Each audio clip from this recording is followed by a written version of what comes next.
Hey everybody, how's it going? I'm Paul and with the Dicey Review, and today we're going to be learning how to play the 2 to 4 player game The Quest Kids, being released by Treasure Falls Games.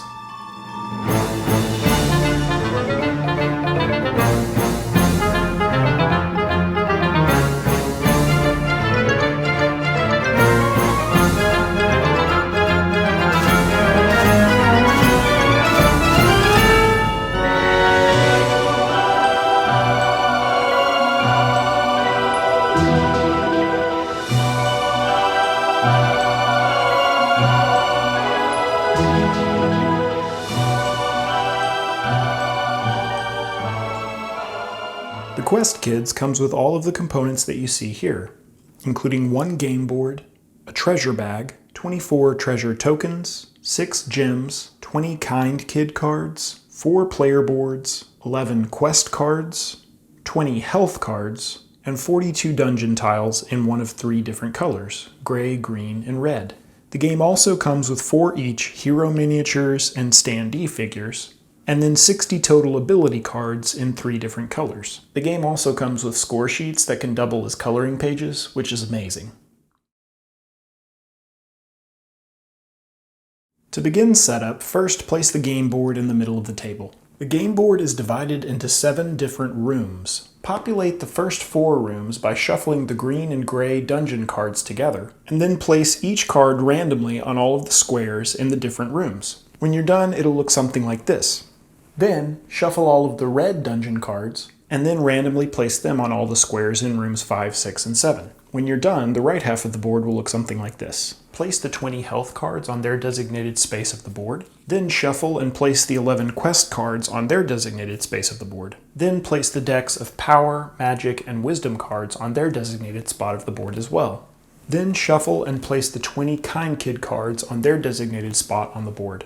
Next, place all of the treasure tokens in the treasure bag, and then mix the bag thoroughly. The bag can then be placed near the board within easy reach of all players. Players can also place the 6 gems near the play area. Then, each player should pick which hero they want to play with.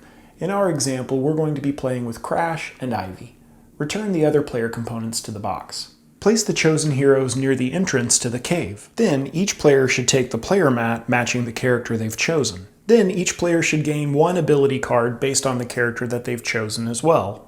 Ivy starts the game with 1 wisdom, and Crash starts the game with 1 magic. Skylar and Noah would both start with 1 power. Then each character is given 3 health cards, and then 1 quest card from the quest deck. And the quests don't have to be face down. After this has been done, you're ready to play the game.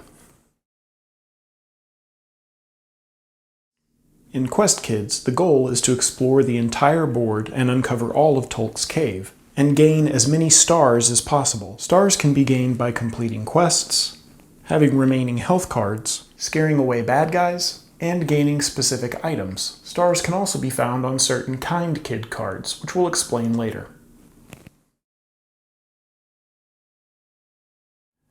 Beginning with the player who most recently had an adventure, and then going clockwise around the table, each player will take a turn, and on their turn, a player can either move to an available unexplored dungeon tile, or move to a previously revealed dungeon tile that's unresolved, and attempt to resolve it again. When looking at dungeon tiles to explore, there are 3 different colors. Green cards are always good and will give players some type of positive effect. Gray cards can sometimes be good and will give players better rewards than green cards, but they can also have monsters lurking beneath them that the players will have to scare away. And red cards will have the biggest monsters, but they'll also have the best treasure. When moving on their turn, a player can move to any dungeon tile that's adjacent to an already explored space. So for instance, Ivy could move to either this tile, or this tile, or this tile. When moving into different rooms, players have to move through doors. Doors are highlighted spaces on the board that indicate that players can pass through these spaces. It's also important to note that players can move through the door to the entrance of the cave even though it's not highlighted. Barriers between rooms that are not highlighted are walls. Players can't move through walls. So for instance, this player would have to move up to this door to be able to explore this tile. Players can also move through tiles that have previously been revealed but aren't resolved. So for instance, the players haven't yet scared away Charlie or Sage, and they haven't turned in the rewards needed to claim this gem of power. the player could still move through this tile and reveal a new tile to resolve if they wanted to. When dungeon tiles are turned over, they either have good effects or bad guys that the players have to resolve. When a card gets turned over that looks like this means that a player can choose any combination of 2 items from the ones shown. So for instance, they could gain 2 purple cards, a yellow card and a red card, 2 treasure tiles, any combination of 2 of the things shown. If a player chooses to gain ability cards, they could simply take the chosen ability cards from the appropriate stack and then place them underneath their player board. If the tile doesn't show any stars on it, it can be discarded next to the board. Some tiles will have bad guys that the players need to try and scare away. To scare away a bad guy, a player has to discard the appropriate ability cards shown underneath the need column on the enemy. So for instance, to scare away Charlie the Charmer, the player controlling Crash would need to discard 2 yellow cards. In our example, Crash only has 1 yellow card. If a player doesn't have all of the required cards to scare away a bad guy, they can ask for help from the other players. In counterclockwise order, each other player at the table has a chance to give the player help in defeating this bad guy. So in this example, Crash needs 1 more yellow card to scare away Charlie the Charmer. If Ivy decides to give this yellow card to Crash, Crash would then have what he needs to defeat the monster, and Ivy would gain 1 kind kid card which she could place on her player board. The defeated bad guy would then go on this space of Crash's player board because this bad guy has stars indicating that it's worth points at the end of the game. Players can place these types of cards on this space of their player board so that they can count them up at the end of the game. Kind kid cards are always good and players can have any number of them. A kind kid card can be played at any point during a player's turn. So for instance, on Ivy's turn, she could use this ability and then flip the card face down. This card would allow her to look at any unexplored dungeon tile, and it would be worth a star at the end of the game. A player can also help more than once on a player's turn and get multiple kind kid cards. So for instance, if Ivy is trying to scare away Legs, she needs 1 purple and 3 yellow. She only has 1 purple and 1 yellow, but Crash would be able to help her twice and gain 2 kind kid cards. In a game with more than 2 players, each other player has a chance to help with 1 card on each encounter. So for instance, in this example, Crash would have a chance to help with 1 yellow card, and then the player controlling Skylar would have a chance to kick in a yellow card and gain a kind kid card for herself.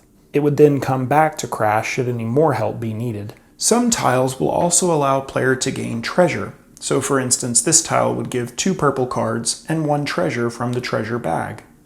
This card would allow a player to pick any 2 of the chosen combination. So for instance, they could pick a yellow card and 1 treasure tile. When drawing treasure, a player randomly draws a token out of the bag for each reward they're supposed to get.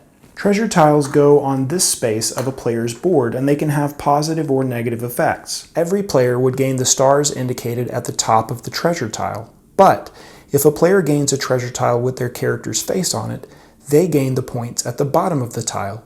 So in this example, this player gained a token with Crash's face on it, and they're playing Crash.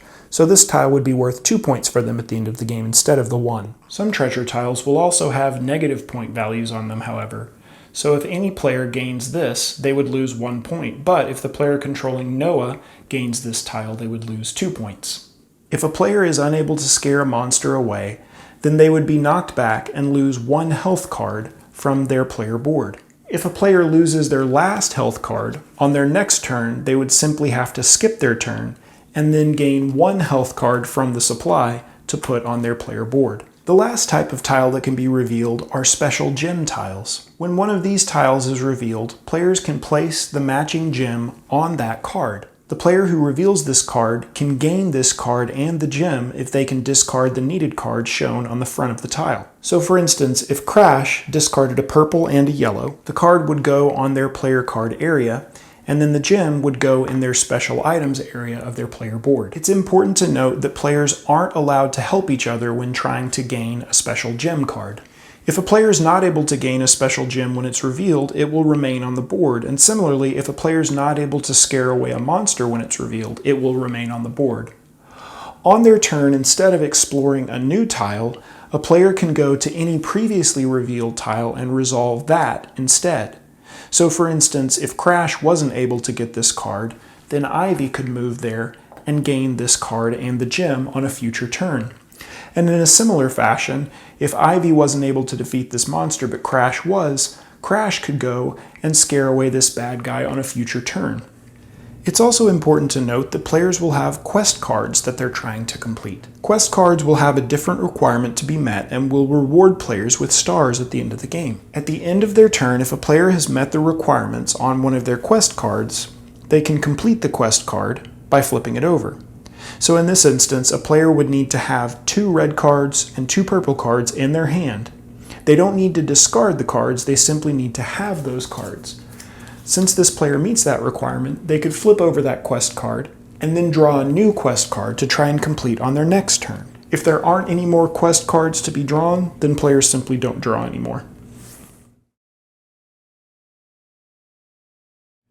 The game continues with players taking turns revealing tiles until every tile on the board has been revealed. All players can then take 2 additional full turns to deal with any remaining bad guys or special items. That being said, the game can end with bad guys and special items left on the board. At the end of the game, players would add up any stars they get from special items or bad guys, remaining health cards, kind kid cards, treasure tokens, and completed quests. The quest kid that has the most stars is the winner. If there's a tie for whoever has the most stars, then the player who has the most kind cards is the winner. And if there's still a tie, the victory is shared. Alright everybody, that was our video. Thanks so much for watching. We hope that it was helpful and we hope that it was informative. If you still have any questions about how to play the game, please comment below or email us directly at thedicey@gmail.com. If you want to check out our written reviews, head over to thedicey.review.com and make sure and connect with us on social media or at our Board Game Geek Guild. Also, if you're enjoying the content, make sure and leave a like and a subscribe. That really helps the channel out. Thanks so much for watching, and until next time, we'll see you at the table.